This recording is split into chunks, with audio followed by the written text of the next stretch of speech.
Welcome to CARICOMP Insider, where high-tech facial recognition meets real-world intelligence.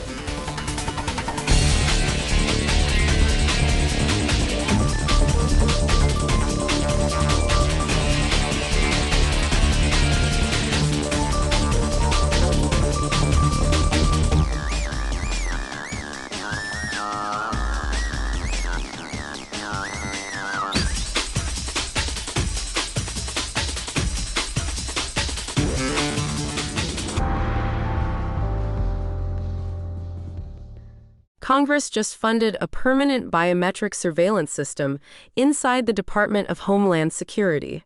Not through a debate on the Senate floor. Through a budget line item most people never read. If you've ever crossed a U.S. border, boarded a flight, or applied for a visa, your face is likely already in a federal database. And if you haven't done any of those things, this story is still about you, because the infrastructure being built doesn't stop at airports. The fiscal year 2026 Appropriations Act, signed into law this past April, quietly cemented biometric technology as a permanent piece of DHS operations. Not just facial recognition at border crossings. Fingerprint capture, document authentication, mobile field checks, and database matching, all woven together into what amounts to a layered identity system. According to Biometric Update, this didn't happen through a standalone surveillance bill.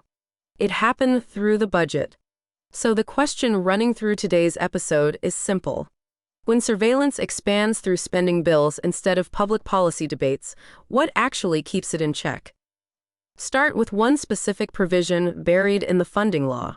U.S. Citizenship and Immigration Services now has authority to collect biometrics at remote application centers. Locations overseen not by a federal officer standing in the room, but by technology. Virtual supervision. That means a contractor, a camera, and a software system can now stand in for a human being during one of the most sensitive moments in someone's immigration process. Privacy advocates immediately flag the problems. Who handles errors when there's no person to appeal to?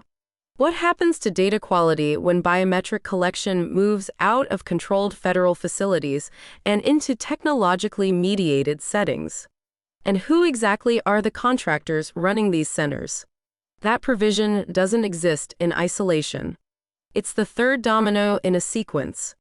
DHS already finalized a rule mandating facial recognition scans for all non-U.S. citizens departing the country, not just at commercial airports, but at land ports, seaports, and what the rule calls other authorized points of departure.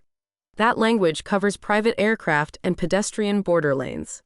So the scope has already moved well past the TSA checkpoint most people picture when they hear facial recognition at the airport. For anyone who's walked across a border crossing on foot, this rule now applies to you. Zoom out further, and the architecture becomes clearer.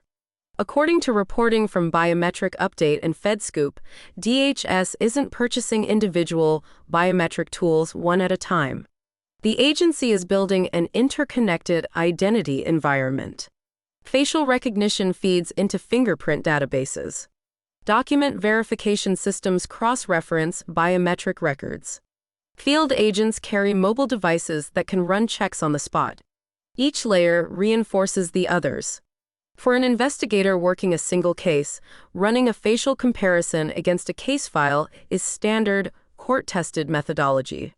But a system where every layer talks to every other layer, where a face captured at a remote visa office connects to a departure scan at a seaport, connects to a mobile field check on a highway, that's a fundamentally different thing.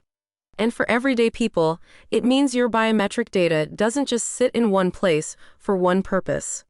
It moves. Now, DHS officials and congressional supporters aren't wrong about the operational need. Verified biometric exit records are the only reliable way to detect visa overstays. Biographic data alone, names, passport numbers, travel itineraries can be altered or shared. A face is harder to fake. Supporters argue this infrastructure catches bad actors, not law-abiding travelers. And Congress did include oversight language in the appropriations bill, drawing lines around who controls these systems and what protections come with expansion. But budget language is a weak guardrail. An appropriations bill can fund a system in one paragraph and restrict it in the next, and the funding always outlasts the restriction. The pattern matters more than any single provision. Once a layered biometric database exists and field agents have mobile access, the distinction between case-by-case comparison and continuous surveillance becomes a policy choice, not a technical limitation. The technology doesn't care which one you pick.